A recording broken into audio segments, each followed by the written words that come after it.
I served 8 months overseas, 8 months of counting down days, of video calls that got shorter and weirder, of Lillian telling me she was just tired, just stressed, just busy with work.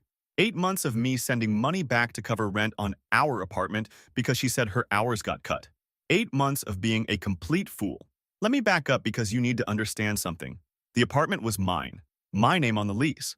I found that place 6 months before Lillian even moved in. I furnished it. I set up utilities. When we got together, I let her move in because she was living with roommates she hated, and I thought we had something real. Her family never liked me. Her mother Helen made that clear from day one, always making comments about how Lillian dated a guy named Kevin before me, who came from a better family, who had a real career, who was going somewhere. Her brother Eugene would barely shake my hand at family dinners. Her sister Elisa treated me like I was invisible, unless she needed something to laugh about. But Lillian always said she chose me. She said her family was old-fashioned and judgmental, and I believed her because I wanted to believe her. So there I was, 8 months deployed, sending back money every single month like a good boyfriend because she said she needed help. And when I finally got my return date, I decided to surprise her. Didn't tell anyone I was coming home 3 days early. Took a red-eye flight, grabbed my bag, took an Uber straight to the apartment. And when I walked up to my own front door with my keys in my hand, I heard voices inside. Multiple voices, laughing.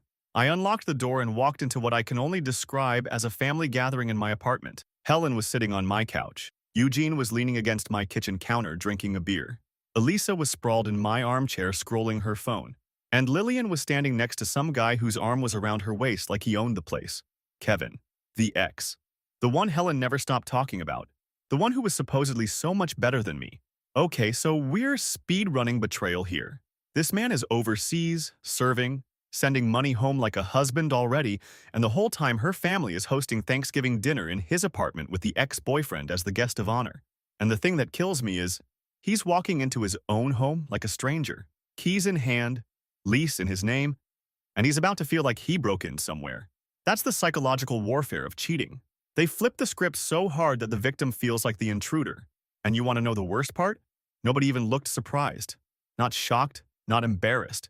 They all just turned and went and looked at me like I was the intruder, like I had walked into their home uninvited.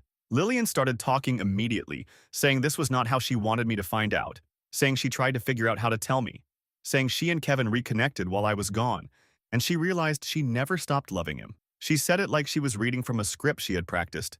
No tears, no guilt, just explanations delivered like a presentation at work. I asked her what she meant reconnected. She said Kevin reached out a few months after I deployed.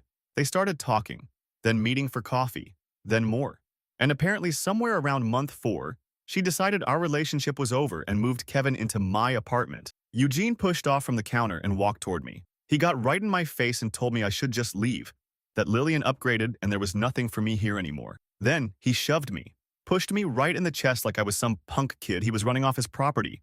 And Eliza, she had her phone up the entire time, filming, laughing like this was the funniest thing she had ever seen, recording me getting humiliated in my own home so she could, post it somewhere? Show her friends later? She was actually giggling while her brother put his hands on me. Helen did not say a single word.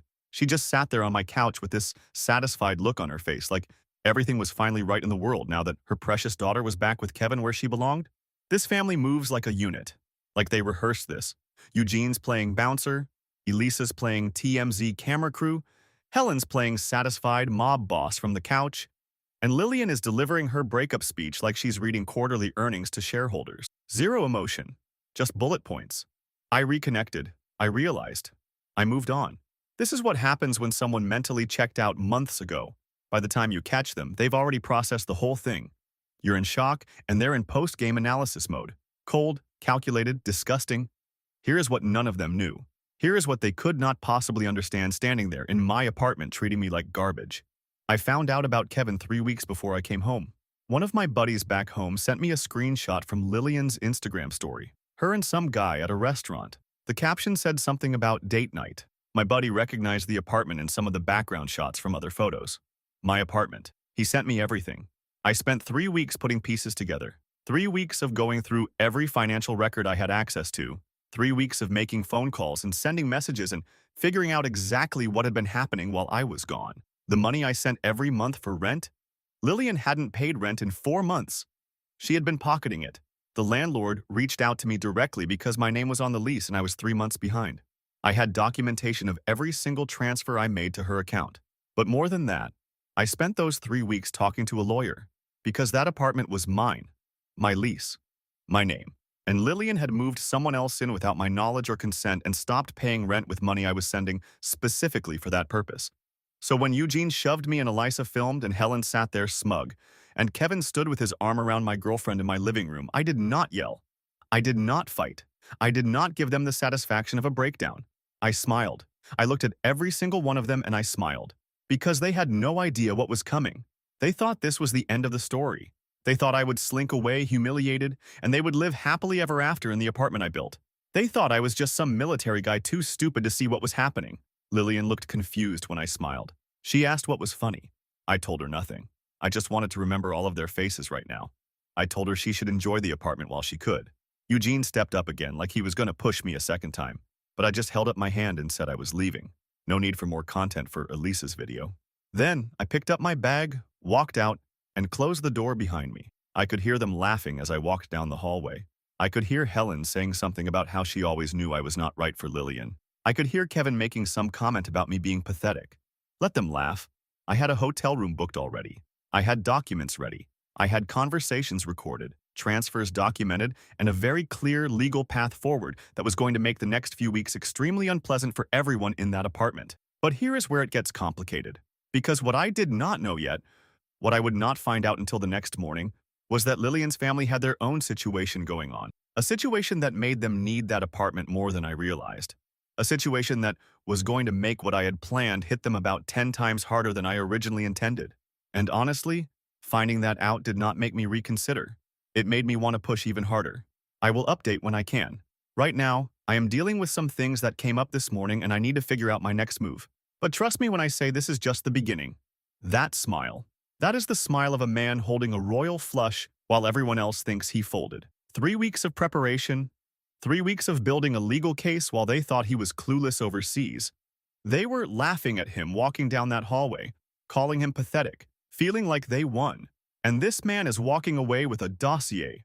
They thought they were watching the end of a sad soldier movie. They didn't realize they were in the first act of a revenge thriller. The audacity to think a man who serves overseas, who plans missions, who operates under pressure, wouldn't know how to run reconnaissance on his own relationship. They underestimated him because they never respected him. That's about to cost them everything. Update 1. All right, a lot of you have been asking what happened next, and I finally have time to sit down and type this out. Some of the comments on my original post were exactly what I needed to hear, especially the ones telling me not to back down. Trust me, backing down is not in the plan. So the morning after I walked out of my own apartment, I woke up in my hotel room to 17 missed calls from Lillian. 17. Plus about 40 text messages that ranged from angry to pleading, to angry again. The first few were telling me I had no right to threaten her in front of her family, that I embarrassed her, that I needed to come back and talk like an adult. Then the tone shifted. She started saying she knew I was hurt but we needed to discuss this calmly. Then she started asking where I was staying and if I was okay. Then back to angry, saying I was being childish by not responding. I did not respond to any of them. Not yet. What I did do that morning was meet with my lawyer. I had found him 3 weeks earlier when I first found out what was happening, a guy named Joel who specialized in tenant law and lease disputes.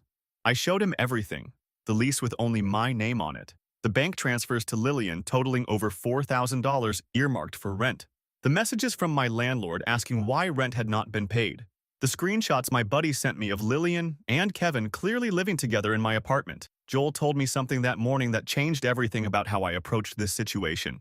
He told me that because Lillian was never added to the lease and had been living there as an occupant under my tenancy, and because I could prove I never authorized anyone else to move in, I had grounds for a formal unauthorized occupant complaint. But more than that, the landlord was already considering legal action against ME for the unpaid rent. Joel suggested we get ahead of it by contacting the landlord directly, explaining the situation, and formally requesting removal of the unauthorized occupants. I did not want to just evict Lillian quietly. I wanted her and her entire family to understand exactly why this was happening and who was responsible. That afternoon, I finally texted Lillian back. I told her we needed to talk in person and suggested meeting at a coffee shop near the apartment. Neutral ground. She agreed immediately, probably thinking she was going to talk me into walking away quietly. When I showed up, she was already there with Helen. Of course, she brought her mother. Helen, who sat on my couch looking smug, while her daughter's new boyfriend wrapped his arm around her. Helen, who did not say one word in my defense while Eugene shoved me. Lillian started talking before I even sat down. She said she wanted to explain everything, that things got complicated while I was gone, that she never meant for me to find out the way I did. She said she tried to tell me over video calls, but I always seemed so stressed and she did not want to add to it. She said Kevin reached out when she was feeling lonely, and one thing led to another, and before she knew it, she was in love with him again. I asked her about the rent. Where did all that money go? Helen jumped in immediately. She said Lillian had expenses, that cost of living went up, that it was not fair of me to bring up money when we were discussing the relationship. She said I was trying to make Lillian look bad when she was the one who was abandoned for 8 months. I told Helen I was deployed serving my country, and I sent back money specifically for rent every single month. I told her I had records of every single transfer, and I knew for a fact that rent had not been paid since month 4. I asked Lillian directly where that money went. Lillian got defensive. She said she used it for bills and groceries and things we both would have needed if I had been there. She said it was not like she was stealing from me. She was just managing the household the best she could while dealing with everything alone. She said Kevin helped with some expenses too, so it all balanced out. I asked her if Kevin helped with rent since he was living in my apartment rent-free for the past 4 months. Helen stood up and told me I was being aggressive and making accusations. She said Lillian did not deserve to be interrogated like a criminal. She said if I really loved her daughter, I would forgive her for finding comfort while I was gone, instead of trying to punish her. And that is when I told them both the truth about why I wanted to meet. I told Lillian that I had already contacted the landlord. I told her that because her name was never on the lease and she had been pocketing rent money I sent her, the landlord was now aware of the situation. I told her she would be receiving a formal notice within the next few days, requiring her and any unauthorized occupants to vacate the premises. Lillian's face changed completely. She asked me if I was serious, if I was really going to make her homeless, if I understood what I was doing. She said her mother had been staying with her for the past 2 months because Helen's housing situation fell apart and she had nowhere else to go. She said Eugene had been crashing there too because he lost his job and could not afford his own place. She said, I was not just kicking her out, I was making her entire family homeless. And that is the situation I mentioned in my first post, the one that made everything hit different. Helen's landlord had sold her rental property 3 months ago, and she had been essentially homeless since then, moving between family members until she ended up at my apartment. Eugene lost his job around the same time and had been living on Lillian's couch. The entire family had been treating my apartment as their safety net, their backup plan, their soft place to land. And they did all of this while letting Lillian's ex-boyfriend move in, while treating me like garbage, while shoving me and filming me and laughing at me. They had been using my home as their family homeless shelter, while simultaneously humiliated. Helen started crying. Actual tears. She said I had no idea what the past few months had been like for her, that she lost everything, that Lillian was the only one who stepped up to help her. She said if I did this, I would be destroying the whole family over a relationship issue that could be worked out. I told Helen I remembered exactly how she sat on my couch saying nothing while her son put his hands on me. I told her I remembered her satisfied face when I walked in on my girlfriend with another man. I told her if she wanted sympathy, she should have shown me some when she had the chance. Lillian grabbed my arm and begged me to reconsider. She said we could figure something out, that maybe Kevin could leave and we could try to fix things. That she made a mistake, but she did not deserve to lose everything. I pulled my arm back and told her the formal notice would arrive within the week. Then I left. But here is where things got more complicated, because what I did not expect was Kevin getting involved directly. And what Kevin did next showed me that this whole situation was even messier than I realized. I will update when I can. Eugene just showed up at my hotel and I need to deal with this. Finding comfort. Finding comfort. Helen really sat there and tried to frame her daughter, stealing money, and moving her ex-boyfriend into another man's apartment as finding comfort. That's Olympic-level delusion. And the manipulation pivot is wild. First it's, you're being aggressive. Then when they realize the legal hammer is coming down, it's suddenly, but what about my family? We have nowhere to go. You didn't care about consequences when you were living rent-free, throwing parties, laughing at this man. Now suddenly you want to talk about hardship? You treated his home like a timeshare and his money like a family fund. You don't get to play victim when the actual victim stops being one. Update 2. Eugene showed up at my hotel. Lillian told him where I was staying because I mentioned the hotel name when I texted her about meeting. He was waiting in the lobby looking like he had not slept. He said he was not there to fight. He wanted to explain things his sister would never tell me herself. Eugene admitted shoving me was wrong, but Said he got caught up protecting his sister. Then he explained the family situation. Helen had a mental health crisis 2 months ago. Elisa dropped out of college to help. Eugene lost his job from missing shifts dealing with emergencies. Lillian was holding everyone together, and when Kevin came back, he actually helped in ways I could not from overseas. Then Eugene said something that explained a lot. He said the family never liked me because I took Lillian away. When Lillian and Kevin broke up 2 years ago, Helen blamed Kevin for months. But then I came along and Lillian moved in with me, and the family barely saw her.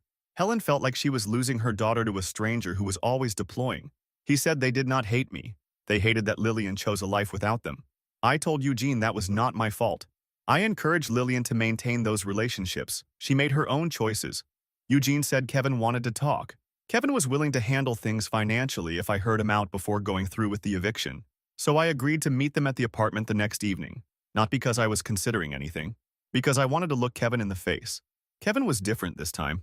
Not cocky. He said he never planned to come back into Lillian's life. A mutual friend mentioned she was struggling and he checked on her. One conversation led to more, and feelings came back. He said moving in was wrong, but Lillian asked because Helen needed somewhere to stay and Kevin could help with expenses. I asked what expenses since rent had not been paid in 4 months.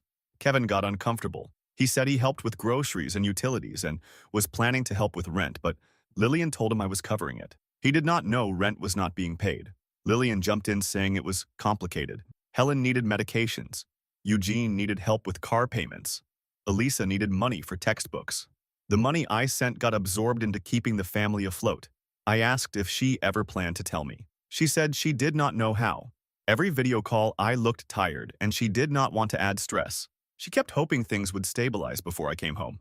Kevin made his proposal.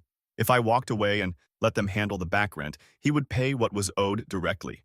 All 4 months, I could take my stuff and nobody had to go through legal eviction. I asked why he would spend thousands on an apartment that was not his. That is when Lillian told me they were engaged. Kevin proposed 3 weeks ago. They were planning to get married and Kevin would take over the lease.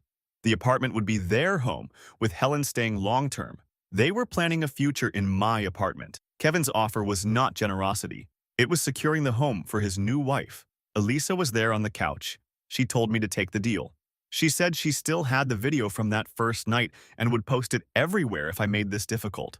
She would make me look like the aggressive one. She was threatening me with footage of my humiliation. I looked at all of them. Kevin with his checkbook. Lillian with her engagement ring. Eugene defeated. Helen crying. Elisa with her phone like a weapon. And I smiled. Same smile from that first night. I told them I would think about Kevin's offer and give an answer by end of week. I told them not to contact me until then. I spent that night revising my plan. Now I knew what they wanted. The apartment as foundation for their new life. Push me out and pretend I never existed. I was going to make sure when everything collapsed, they would have nothing to build on. The formal notice arrived 2 days later. But what none of them expected was what came with that notice. I will update soon. What happened next made Lillian throw herself against the door screaming. Elisa threatening to post that video is actually perfect. Because what's on that video? Her brother committing assault. Her laughing while filming. An entire family treating a man like garbage in his own home. She thinks that video is a weapon against him? That video is evidence. That video shows exactly who they are. And Kevin's sitting there with a checkbook like he's purchasing peace. He's not being noble. He's trying to buy the foundation of his marriage with money so his new wife can play house in her ex's apartment. That's not a fresh start. That's building your future on someone else's grave and hoping they stay buried. Spoiler. This man is not staying buried. Final update. All right, Reddit. This is the final update, and honestly, it still does not feel real typing it all out. So the formal notice arrived at the apartment 2 days after our meeting. But here is what made it different. My lawyer, Joel, helped me draft a separate letter that went with it. A demand letter for the full amount of money I transferred to Lillian over 8 months. Every single dollar I sent for rent and expenses that she pocketed while letting the apartment fall into default. Over $6,000 total. The letter made clear that if the money was not returned within 30 days, I would be filing in small claims court. I had documentation of every transfer, every message where she confirmed receiving it, every lie she told about rent being paid. This was not just an eviction anymore. This was me coming for the money she took from me. Lillian texted me within an hour of the notice arriving. She was frantic. She said I could not do this, that she did not have $6,000, that I was trying to destroy her life. She said Kevin would pay the back rent like he offered, but she could not pay back everything she took because that money was gone, spent on her family. She asked me what I expected her to do. I did not respond. Kevin texted next. He said this was getting out of hand. He said he understood I was angry, but pursuing Lillian legally was cruel. He said he would pay the back rent and an additional $2,000 toward what she owed me if I dropped everything else. He was trying to negotiate like this was a business deal. I did not respond to him either. 3 days later, I went to the apartment with Joel to formally document the condition of the unit for the landlord. This was standard procedure before an eviction filing. I had every right to be there with proper notice. When I walked in with Joel, the whole family was there. All of them. Helen, Eugene, Elisa, Lillian, and Kevin. They had clearly been waiting. Lillian started immediately. She said I had to stop this. She said pursuing her in court would ruin her credit and follow her for years. She said she would never be able to rent anywhere again. She said I was being vindictive over a relationship that just did not work out. I told her it was not about the relationship. It was about over $6,000 she took from me under false pretenses while letting another man live in my home. Kevin stepped forward and said he was willing to write a check right now for the full amount. Back rent plus everything I was claiming Lillian owed. He pulled out his checkbook like he was closing a deal. He said all I had to do was sign a paper saying I would drop everything and walk away. And this is the part I had been waiting for. I told Kevin I did not want his money. I told him if Lillian could not pay me back herself, then we would settle it in court. I told him the eviction was happening regardless and there was nothing any of them could do to stop it. Kevin got angry. He asked what I actually wanted then. He said I was just being petty, that I could have my money and my apartment back, but instead I wanted to watch them suffer. He said that made me pathetic. I told Kevin he was standing in my apartment, engaged to my girlfriend, trying to buy a problem he helped create, and he was calling me pathetic. I told him I wanted him to watch everything fall apart knowing his money could not fix it. Helen stood up from the couch. She started pleading with me. She said she had nowhere to go. She said she was 62 years old and had already lost everything once this year. She said if I did this, she would be on the street. She said she knew her children made mistakes, but punishing the whole family was wrong. I told Helen I remembered her sitting on that couch looking satisfied while her son shoved me and her daughter filmed me being humiliated in my own home. I told her she had plenty of chances to show basic human decency, and she chose to smirk instead. Helen collapsed into the armchair, just sat down hard like her legs gave out. Eugene tried one more time.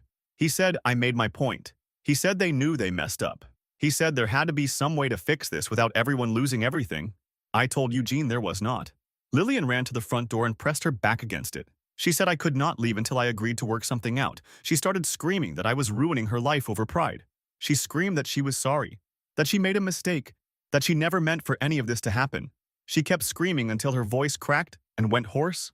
Elisa finally put her phone down. She told Lillian to move, that she was embarrassing herself. She told me I would regret this, that she was going to make sure everyone knew what kind of person I was. I told Elisa to post whatever she wanted. I told her the video of her brother assaulting me in my own home would make great context. Lillian slid down against the door crying. Kevin tried to pull her up. Helen was still slumped in the chair staring at nothing. Joel told me we had what we needed and we should go. I stepped over Lillian and walked out. The eviction went through 3 weeks later. They had 30 days to vacate. Kevin paid the back rent to the landlord directly trying to buy goodwill, but it did not matter. The unauthorized occupant violation stood. I filed against Lillian in small claims court for the money she took. She did not show up to the hearing. I won by default. She now has a judgment against her that will follow her until she pays. Kevin and Lillian got married anyway. A small courthouse ceremony according to Eugene, who texted me asking one more time to drop the judgment as a wedding gift. I did not respond. Helen is living with a distant cousin now. Eugene moved into Kevin's old place with a roommate. Elisa never posted the video. And me. I am back in my apartment. Same couch, same kitchen, same bedroom. Everything exactly how I left it, except now I know what happened here while I was gone. Some of you might think I went too far. Some of you might think I should have taken Kevin's money and walked away clean. But when I think about walking into my own home and seeing all of them laughing at me, when I remember Eugene's hands on my chest and Elisa's phone in my face, when I remember Helen's smug satisfaction and Lillian standing there with another man like I never existed, I do not regret a single thing. They thought I would slink away humiliated. They thought I was too stupid or too weak to fight back. They treated me like garbage in my own home and expected no consequences. Now they know better. Kevin standing there with his checkbook out, asking, "What do you actually want then?" That's the moment he finally understood. Some things aren't for sale. Some debts can't be paid with money. He spent this whole situation thinking he could throw cash at the problem because he's probably never met consequences that couldn't be bought off. And when this man said, I want you to watch it fall apart knowing your money can't fix it, that's not petty. That's principle. They didn't just cheat on him. They made him feel like a stranger in his own home. They filmed it. They laughed. They wanted him broken. And he refused to break.